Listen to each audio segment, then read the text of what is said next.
So I've thought a lot about April. Can you be quiet? I'm making a video. So I've thought a lot about immortality. This is really about immortality. This is more about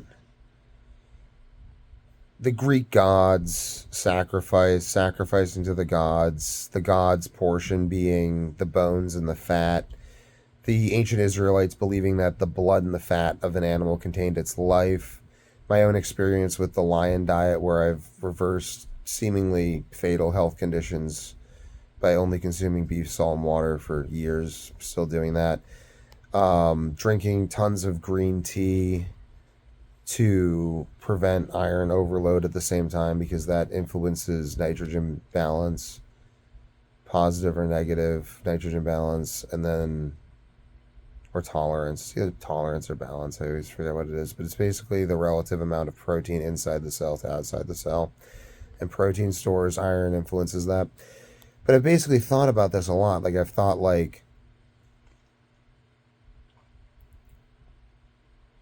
why has no one tried to this is kind of an incomplete thought, but I want to share it anyway because I think that this will lead to other complete thoughts that will be very helpful in the future. But I've thought why is no one why are there no cultures that there are cultures that do only meat, salt, and water, but there's no one that takes it to the extreme that the ancient Greek gods imply. Girls, quiet. There's no one that takes it to the extreme that the ancient Greek myths imply, and I wonder why. I just said to be quiet. Um, there's no one that takes it to the extreme that the ancient Greeks, that the ancient Greek mythology does. So those are my kids. I'm just gonna leave that in here because people have this whole conception that it's not possible to do anything around your children. Like it is very possible to do things around your children. You just have to like can make them obey, and it's kind of like a give and a take, and it's like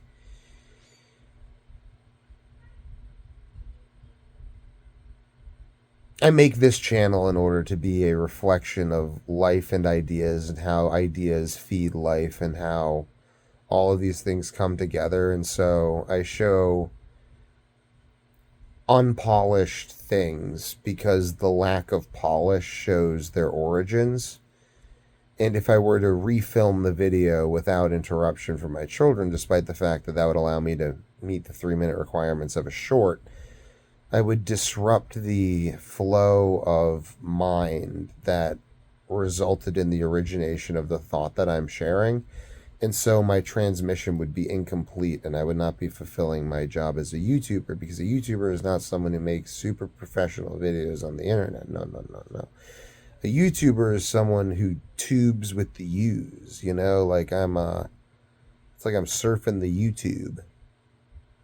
What is surfing the YouTube? Well, I'm figuring it out because I'm a goddamn YouTuber.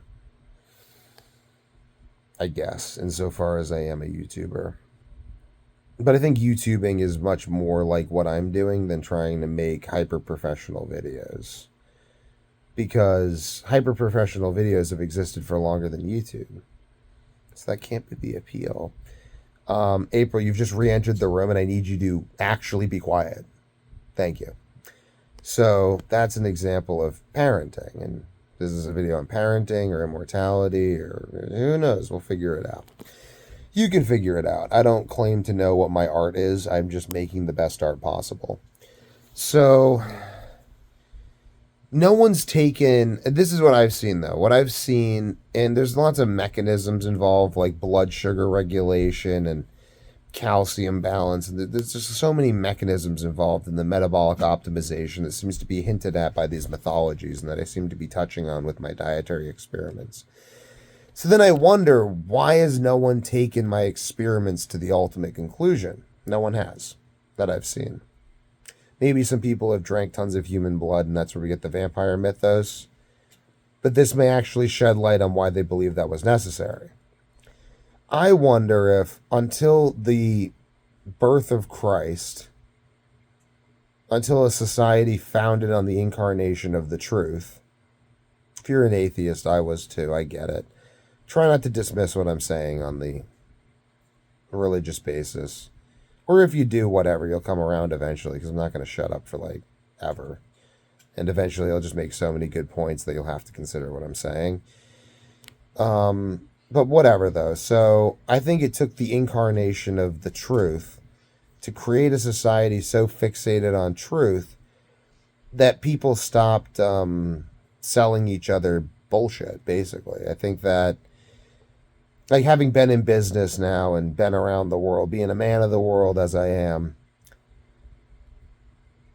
and seeing the amount of soy in things. Like, let's say you're a king and you want to only eat fat from animals. I think it would probably take more resources than you have available to yourself to guarantee that none of the merchants are cross-contaminating the rendered fat they give you with any other types of fats.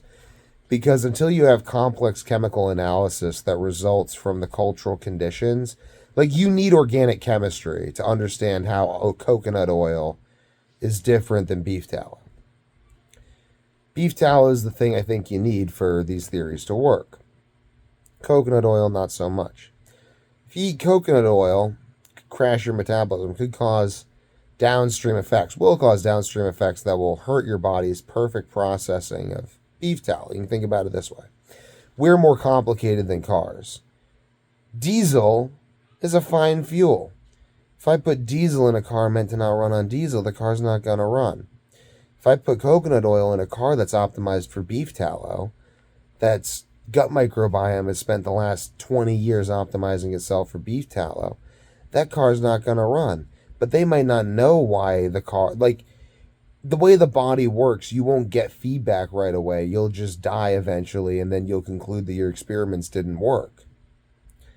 So the only way you can actually run rigorous scientific experiments is if you have the scientific framework. That's how we got chemistry. The only thing that gives you the scientific framework is a world that is so fixated on interpreting every single event within the context of the incarnation of God, such that they actually create a unifying system for understanding, which is the Catholic doctrine, or I guess Catholic, Christian doctrine. Catholics, I kind of view them as Orthodox, schismatics, but that doesn't matter. You know, they were right enough that they were able to give birth to the scientific revolution. And now we're here. Maybe the problems with modern science are coming as it came from schismatic Catholics, but maybe if the church hadn't split up, who knows? Maybe the church will reunify and then we'll get real science. I don't know. This isn't about that.